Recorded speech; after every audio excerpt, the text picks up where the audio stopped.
So I'm having a chat with Helen, Jane Long, and Russell Watson. How are you both?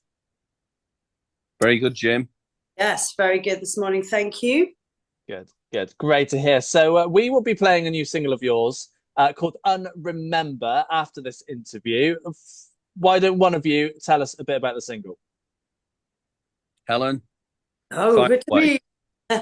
So yes, the single's called "Unremember," and just a bit of background before I speak about that. It's the whole album has been written specifically for Russell's voice. I think it's the first time Russell's had an album written specifically for the way he sings. So "Unremember" is one of the songs where we got chatting about life, got chatting about all the things that Russell's been up to, the things I've been up to, and "Unremember" really is just that sort of nostalgic, light-hearted reflection on past and present, really things have happened in your life, good things, bad things, devastating things, and perhaps years later you look back on that and you can reflect that now it's not as bad as you remembered it at the time.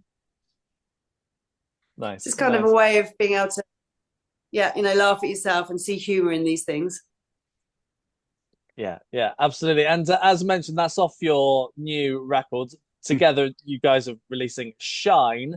What can we expect to hear on the record for those who've not had a chance to listen yet? I'd probably describe it as uplifting pop. That's the sort of feel the song and the album is. I first heard Russell's iconic voice in 2001. I was watching Star Trek Enterprise and the theme tune came on, and I waited to hear the credits to see and read who it was, and Russell's name was on the credits. So that was one of those stopping moments where I've heard a voice and thought, who is that? Fast forward another 23, 24 years, and I was in a recording studio. I'd written a song, and I was talking to an audio engineer, Simon, about the voice that I wanted, the voice I'd heard, and Russell Watson. And he said, "Oh, I'm seeing Russell this weekend. We're actually working together." So it was Simon that introduced us, and that's how we kind of came about it as we are now. Nice, nice. Russell, tell us a bit about what it's like to have a record written specifically for you. It's the first time, so um, more often than not, we'll get sent demo tracks from songwriters.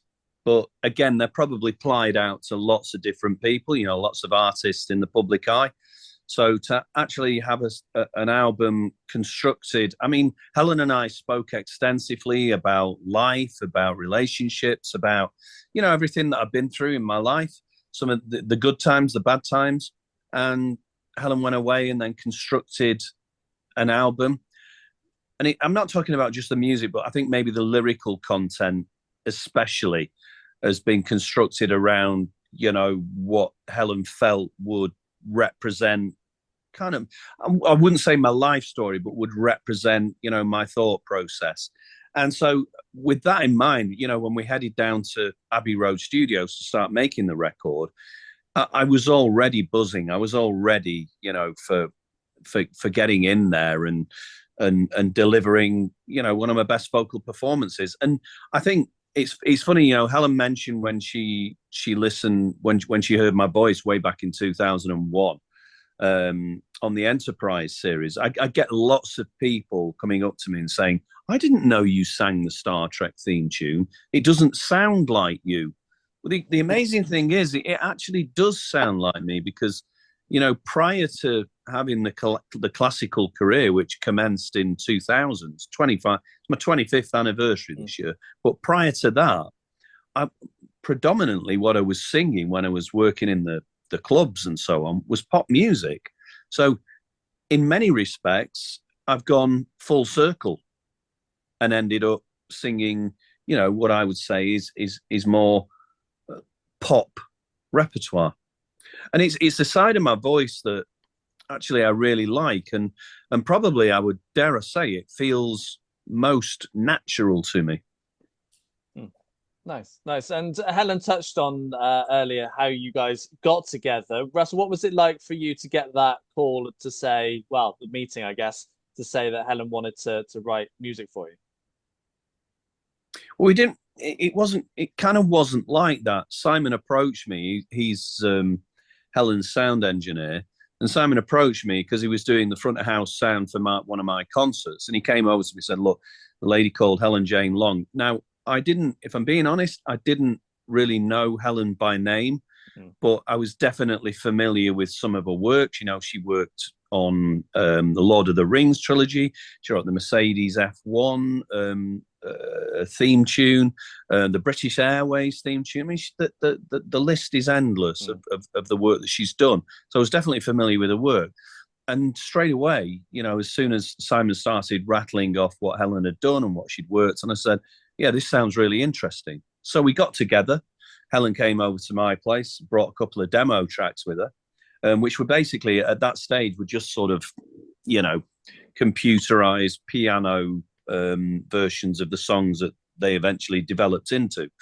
And I listened and I said, you know what, I really like this. And I put a lyric down and liked it even more.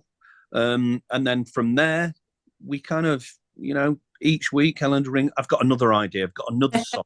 I need you to hear this. I need you to hear this now. I'm going to send it over. And I listened and, yep, I really like that.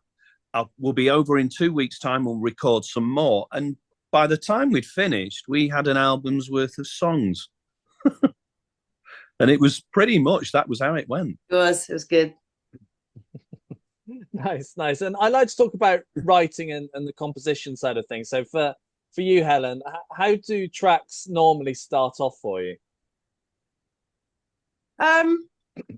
Normally at the piano for me. I'm a pianist, so it's sitting at the piano. I just get a little idea. It could be something really tiny, just in my head, a few notes, and then I'll end up at the piano. And then I'm quite old school. I like to have paper as well, so I'll score it down just to make sure. I'll record it as well, and then it just sits with me. And over the days, over the weeks, it just starts building up. The tunes don't leave my head. They become this sort of nagging thing that I wake up, there it is, I go to bed, it's still in my head, and it just starts building from there. Nice. And it's yeah, go on.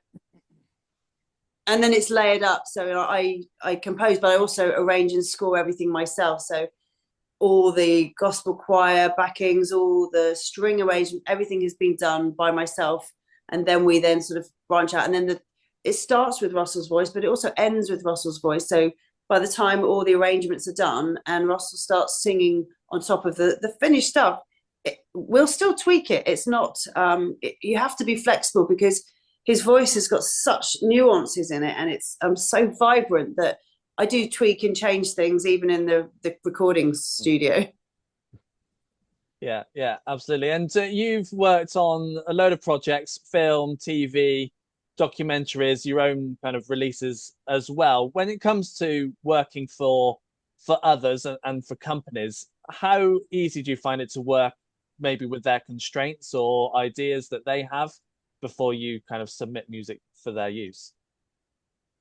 It's pretty easy actually, because people are mostly really respectful, that they don't come to you and say, I want you to play or write something in that style, or else they wouldn't be coming to me. That's something I've been quite passionate about from the start, is if they're coming and they want to commission, it's because they want the style I write in. They don't, you could go to anybody to do anything. So that bit is quite easy. And then you have to be sensitive to what they want, and they might not necessarily be able to express it in a musical way, but it doesn't matter if they can sort of point stuff out or just get their point across in any way. So yeah, it doesn't feel like a constraint because it's writing music, so I love it. It's never a chore and it's never difficult. There might be moments where I'm frustrated more with myself than anything else, where I know what I'm trying to do, but I can't quite get there. So sometimes that's the hardest part, is me dealing with me rather than other people.